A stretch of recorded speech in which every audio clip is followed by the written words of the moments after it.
Assalamualaikum warahmatullahi wabarakatuh. Salam sejahtera bagi kita semua. Selamat datang di channel Johnny Roxen. Bagi Anda yang kebetulan sedang menyaksikan video ini, saya selalu doakan mudah-mudahan diberikan kemudahan dalam berbagai urusan, serta diberikan kesehatan selalu dimanapun Anda berada.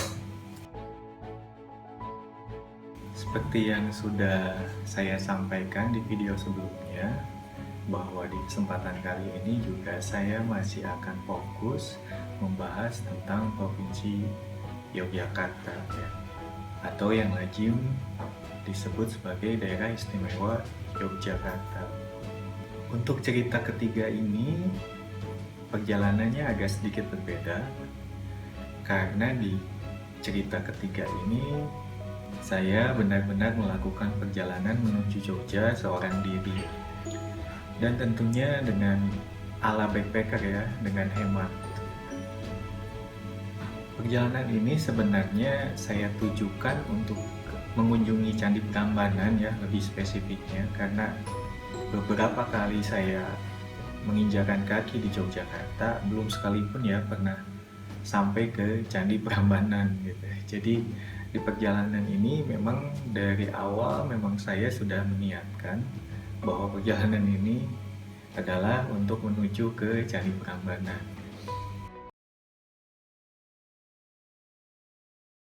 Saya akan sedikit mengulas tentang Candi Prambanan. Candi Prambanan ini dibangun sekitar abad ke-9 ya, oleh Wangsa Sanjaya.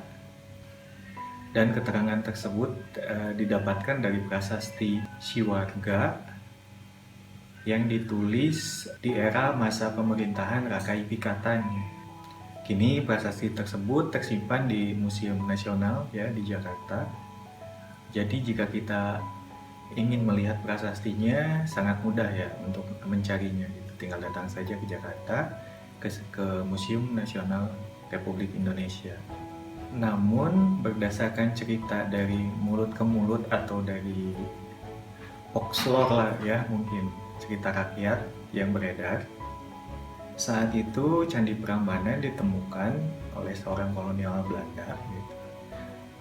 Dan penduduk setempat pun sudah mengetahui keberadaan candi tersebut, namun belum tahu pasti ya tentang asal-usul candi tersebut dibangun oleh siapa dan ditujukan untuk apa, sehingga terciptalah salah satu cerita rakyat ya yang paling populer, bahkan melegenda ya, tentang Candi Prambanan ini, yaitu tentang kisah Roro Jonggrang ya, tentang asal mula pembuatan 1000 candi yang terdapat di Candi Prambanan.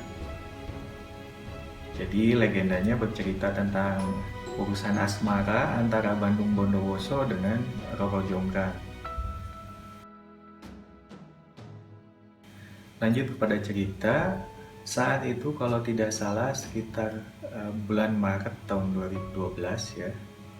Jadi memang perjalanan ini jika dirunut dari cerita sebelumnya itu memiliki rentan waktu yang cukup lama ya, dimana kala itu saya sudah lulus kuliah dan baru mulai bekerja, dan saat itu kalau tidak salah ada weekend panjang, sehingga saya kala itu benar-benar menyempatkan waktu untuk pergi menuju ke Yogyakarta. Dan di perjalanan kali ini pula saya benar-benar mengeluarkan pendanaan dengan low budget ya, dengan ala backpacker. Jadi benar-benar super hemat gitu. Kalau tidak salah waktu itu sekitar 500.000 lah totalnya saya bisa menuju ke Yogyakarta, dan itu di tahun 2012 dengan durasi perjalanan selama 3 hari kalau tidak salah ya. Saat itu saya melakukan perjalanan ini tidak berangkat dari Jakarta ya, melainkan berangkat dari kampung halaman saya sendiri, karena sebelumnya saya sudah pulang terlebih dahulu ya ke kampung halaman saya sendiri di Sumedang, untuk kemudian melakukan perjalanan ini berangkat dari Sumedang. Saat itu pada subuh ya kalau tidak salah. saya berangkat dari rumah seorang diri, menaiki salah satu angkutan paling legendaris ya di jalur tengah ini. Mungkin teman-teman yang sudah sering hilir mudik di jalur Cirebon Bandung mungkin paham dengan kendaraan umum yang satu ini.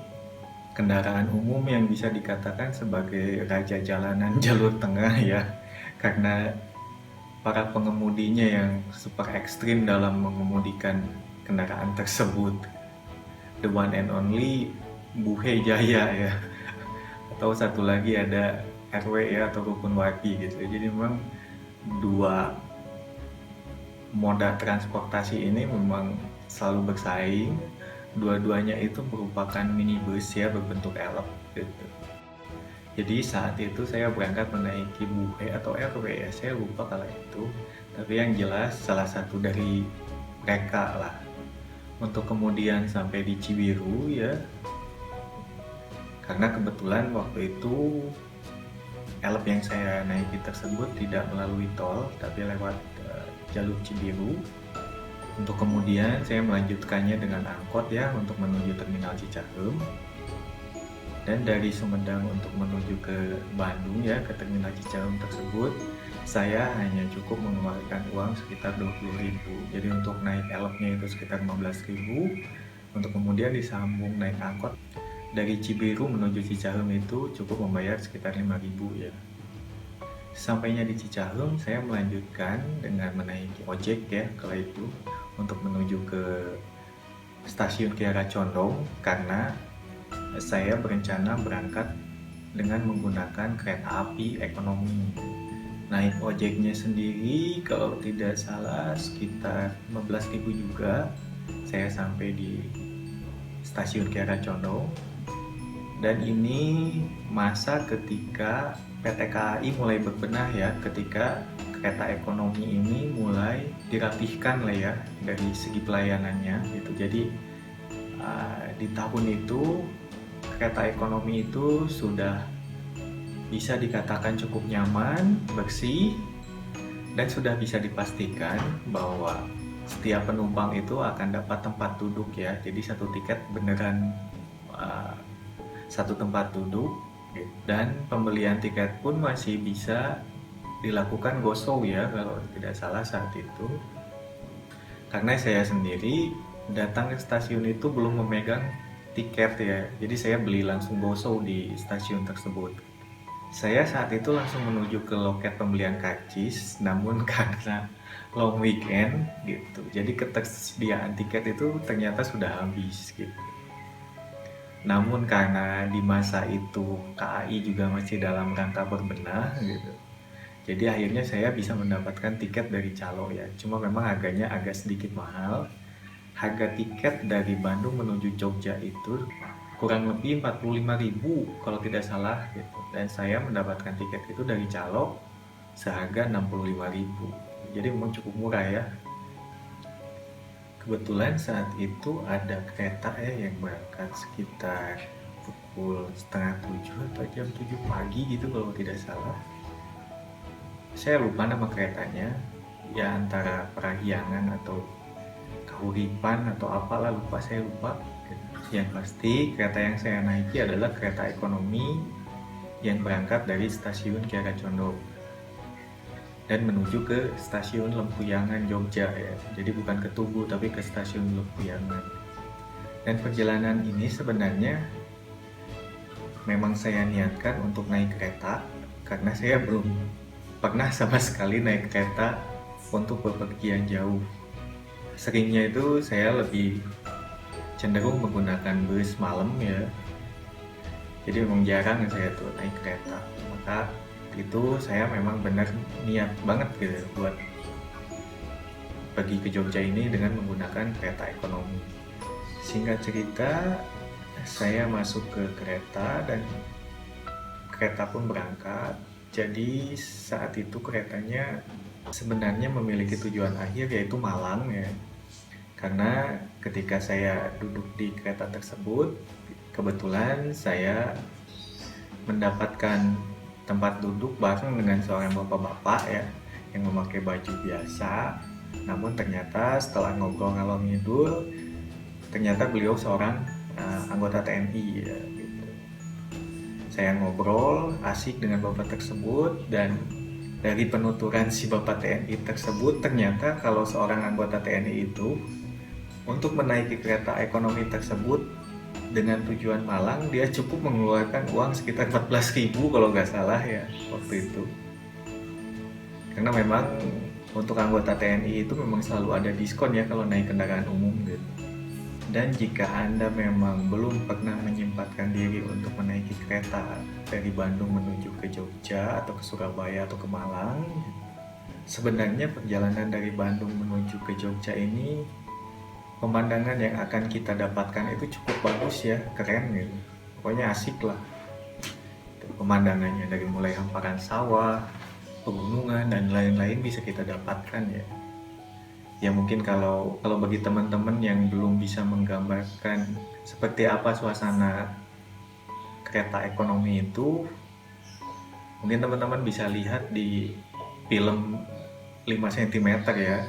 Nah itu kurang lebih keadaan kondisi kereta ekonomi saat itu, kurang lebih kondisinya seperti itu gitu.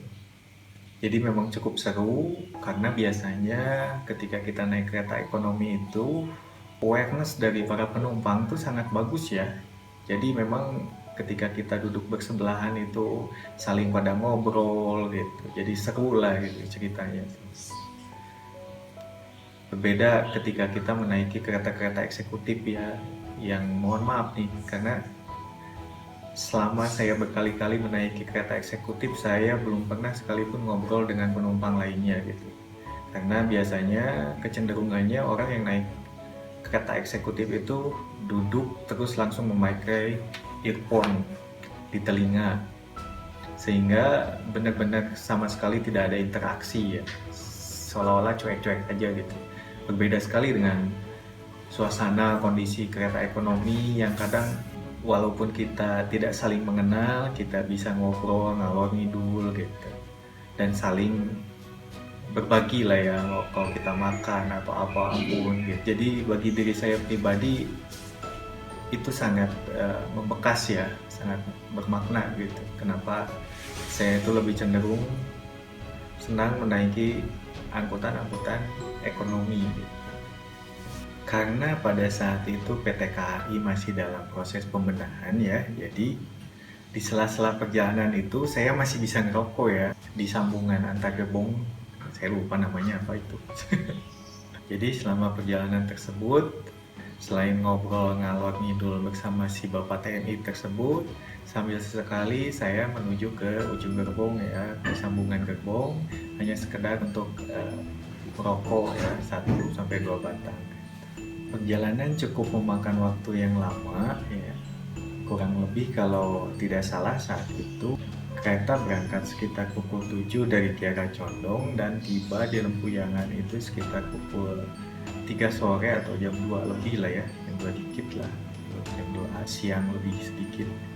Namun sebelum sampai di Jogja ada satu hal unik yang saya temui ya, dan selama perjalanan tersebut saya sempat sekali ya makan gitu, makan siang, karena kebetulan juga saat itu ketika kereta berhenti di stasiun itu pedagang asongan masih boleh naik ke dalam gerbong gitu. Dan mungkin teman-teman sudah paham semua ketika kita memakai kereta ke arah Jogja itu di sekitar Cilacap sampai ke Bumen sampai ke Kutoarjo itu pasti ramai dengan para penjual asongan yang berjualan nasi pecel ya. Saat itu saya sempat makan siang dengan nasi pecel ya, sego pecel lah kalau bahasa Jawanya. Dan itu harganya cukup murah banget ya. Untuk ukuran satu nasi tambah satu potong ayam tambah sayur-sayuran ya, biasa bumbu pecel, itu kita cukup mengeluarkan uang 5.000 saja gitu. Makanya itulah kenapa perjalanan ini benar-benar low budget bagi saya. Dan kebetulan juga setelah habis saya makan siang itu ada salah satu penjual minuman ya, yang mungkin bisa dikatakan penjual minuman paling legendaris ya di kereta ekonomi jalur selatan ini, karena menurut penuturan beberapa penumpang yang sering hilir mudik dari Bandung ke Jogja itu, katanya pedagang ini kerap selalu masuk ke gerbong untuk berjualan es teh manis ya. Dan pedagang ini cukup melegenda karena gaya berjualannya ya yang unik gitu. Jadi si bapaknya tuh memang sekitar usia 50-an lah ya, 45 atau 50-an gitu. Dengan perawakan tinggi besar, mukanya jutek banget gitu dan serem gitu, malah seperti preman gitu. Tapi justru ekspresi diamnya itu yang membuat lucu. Jadi ketika dia masuk gerbong itu, dia hanya berjalan dan hanya melontarkan satu kalimat saja gitu. Jadi kan kalau pedagang lain biasanya masuk ke dalam gerbong tuh, Mas, Mbak, Bu, nasi pecel, es teh manis, boleh dicoba atau apa macam-macam gitu kan, dengan bla bla bla lah gitu kata-kata. Sementara untuk pedagang es teh manis ini unik sekali, dia dari awal masuk gerbong sampai ke ujung gerbong perkataannya cuma dua kalau tidak salah, yaitu es teh sewu, ora enak, ora dibayar. Itu dari awal masuk gerbong sampai ke akhir gerbong dia hanya mengucapkan kata-kata itu. Jadi ketika masuk, es teh sewu, ora enak, ora dibayar katanya. Jadi kalau kurang lebih kalau diartikan, es teh 1000, kalau tidak enak jangan dibayar gitu. Jadi kurang lebih seperti itu. Dan ekspresi mukanya itu kayak diem gitu, tanpa ekspresi, lempeng gitu lah ya. Kalau bahasa orang Sunda bilang tuh lempeng gitu. Sehingga memang benar-benar ya kehadiran pedagang tersebut cukup mengundang gelak tawa dari seluruh penumpang gitu. Karena benar-benar cukup menghibur sekali bagi para penumpang. Saya pun yang saat itu memang sudah makan nasi pecel gitu. Akhirnya saya pun membeli teh manis tersebut gitu untuk minumnya gitu. Sehingga total pengeluaran saya di dalam kereta itu untuk makan siang hanya sekitar 6.000 ya. Lama perjalanan, tak terasa akhirnya saya sampai di Jogja ya sekitar jam 2 siang tadi, sekitar jam 2 siang lebih lah ya. Sesampainya di stasiun Lampuyangan, saya langsung menuju ke kawasan Sosrawijayan ya. Kalau bagi teman-teman yang belum paham kawasan Sosrawijayan itu ada di mana, kawasan Sosrawijayan itu berada di Jalan Malioboro ya, yang di gang kedua kalau nggak salah, gang kedua dari arah stasiun Tugu ke bawah. Dan memang kawasan Sosrawijayan ini memang sudah melegenda ya bagi para backpacker. Jadi bukan para backpacker lokal saja, tapi bahkan backpacker internasional pun sudah tahu kawasan Sosrawijayan ini.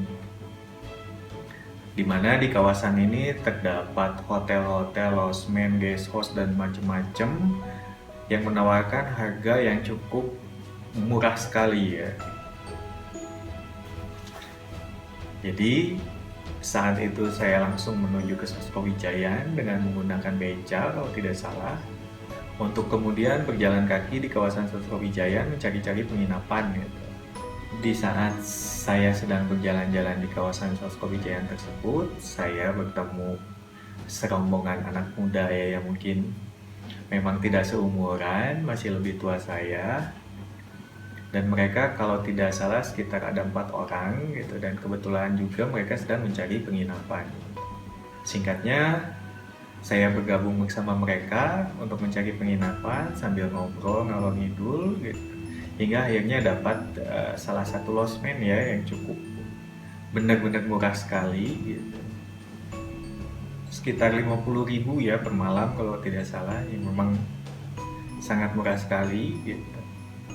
Losmen sederhana tapi ya lumayan lah ya, masih cukup layak, masih bersih gitu. Karena memang mindset saya backpacker ya, saya tidak mencari kenyamanan gitu, tapi benar-benar mengutamakan perjalanan dengan low budget ya. Setelah mendapatkan penginapan, kami beristirahat dulu di penginapan sampai sekitar sore hari lah ya, sampai maghrib kalau nggak salah saat itu.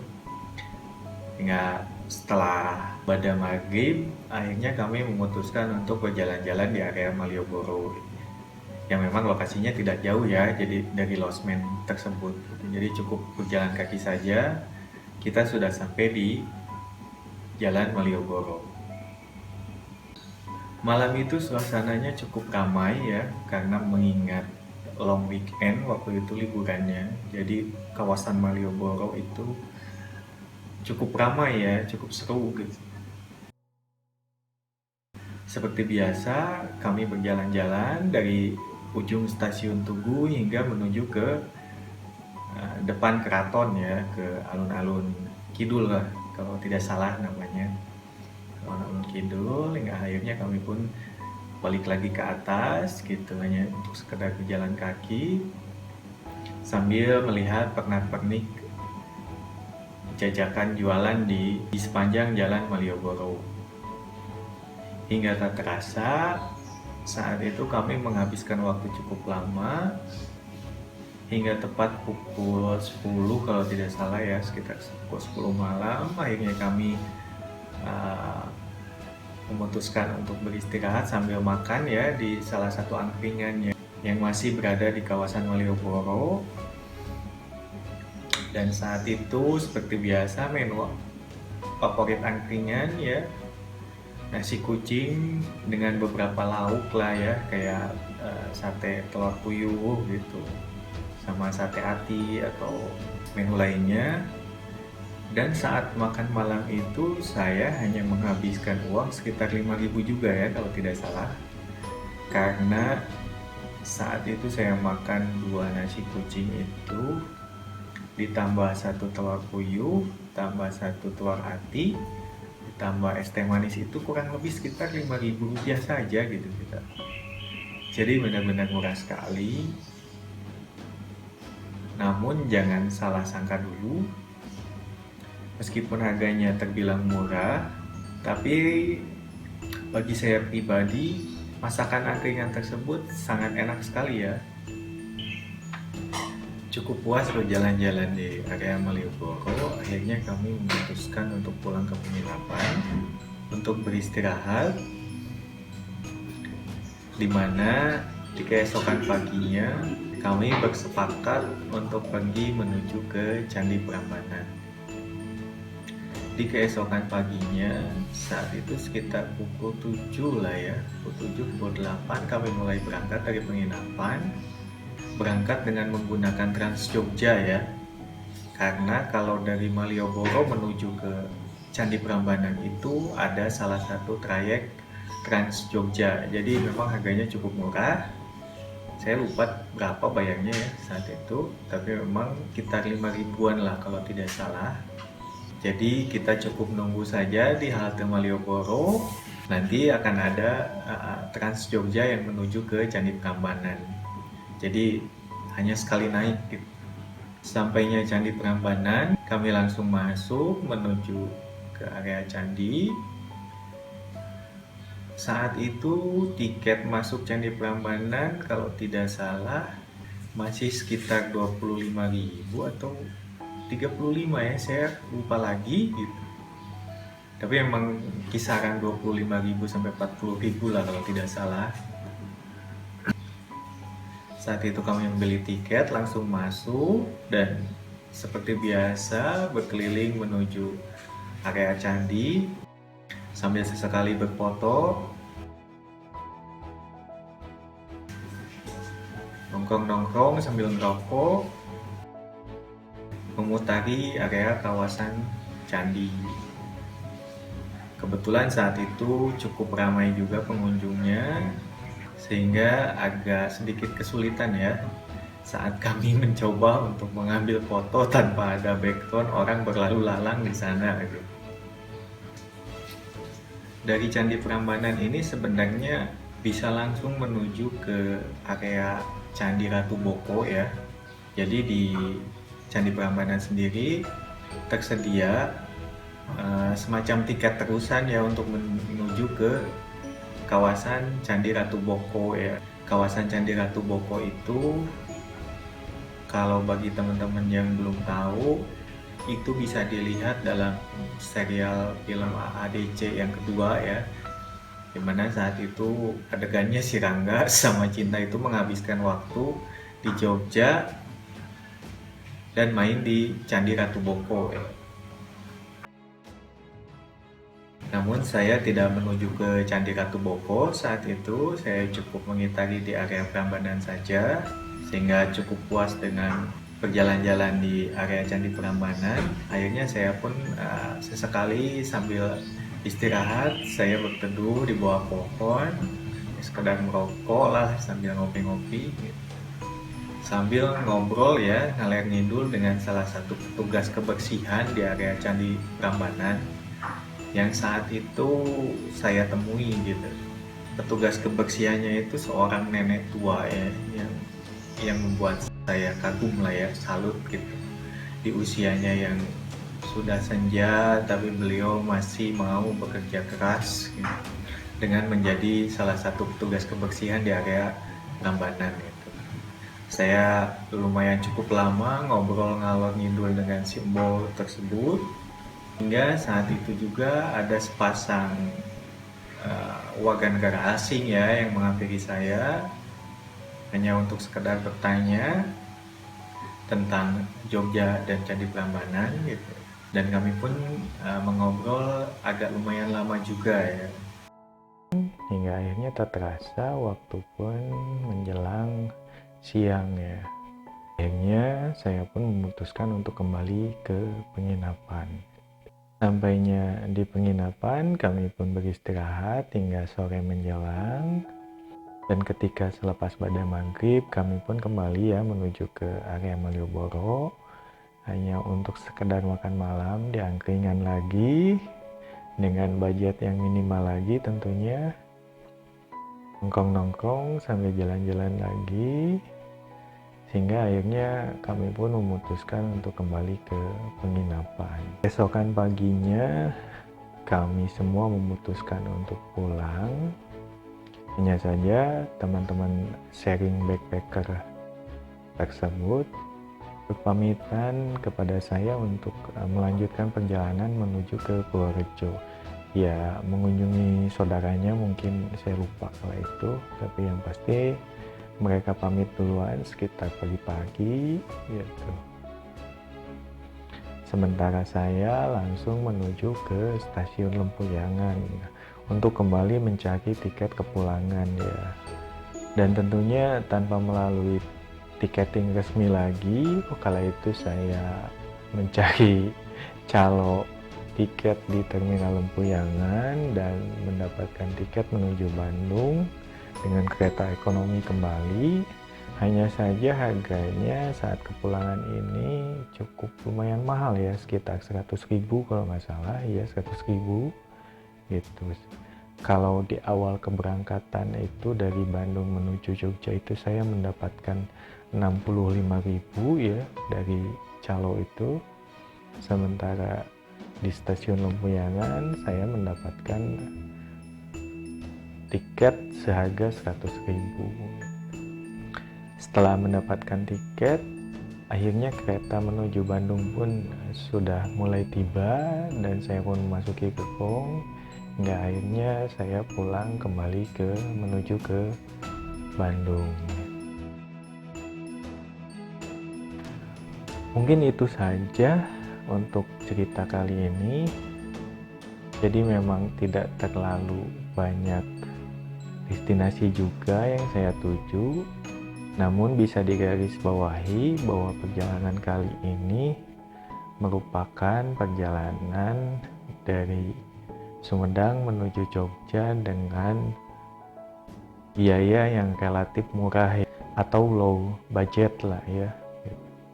Tapi apapun itu, mudah-mudahan video ini bisa memberikan sedikit banyaknya informasi bagi rekan-rekan semua yang kebetulan memang membutuhkan.